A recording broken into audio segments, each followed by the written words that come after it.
हजुरहरू माटोमा वा आफ्नो खेतबारीमा युरिया मल प्रयोग गर्नुहुन्छ।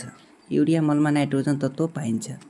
हजुरहरूलाई मुख्य तत्त्व नाइट्रोजन वा युरिया मलको बारेमा जानकारी गराउन चाहन्छु। नाइट्रोजन तत्त्व वा युरिया मलको काम के हो र नाइट्रोजन तत्त्वको कमीले गर्दा बोट बिरुवाहरूमा के कस्ता लक्षणहरू देखा पर्दछन्।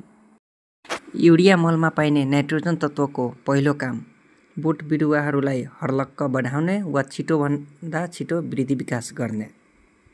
दोस्रो काम बोट बिरुवाहरूमा हरितकण वा हरियोपना ल्याउने काम गर्दछन्।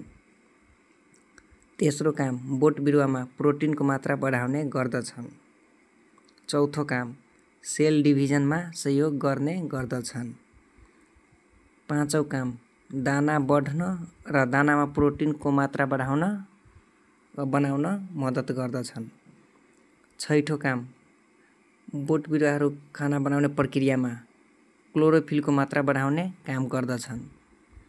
सातौँ काम न्युक्लिक एसिड बनाउन मद्दत गर्दछन्।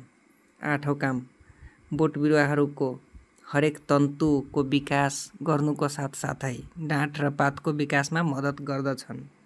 युरिया मलमा पाइने नाइट्रोजन तत्त्वको कमीले गर्दा बोट बिरुवाहरूमा देखिने लक्षणहरू। पहिलो पुराना पात टुप्पाबाट मध्य नसातिर पहेँलोपना बढ्छ र बिस्तारै पुरै पात पहेँलो हुन्छ। दोस्रो बोट बिरुवाको वृद्धि विकास रोकिन्छ, वृद्धि विकास हुँदैन तत्त्वको कमीले गर्दा।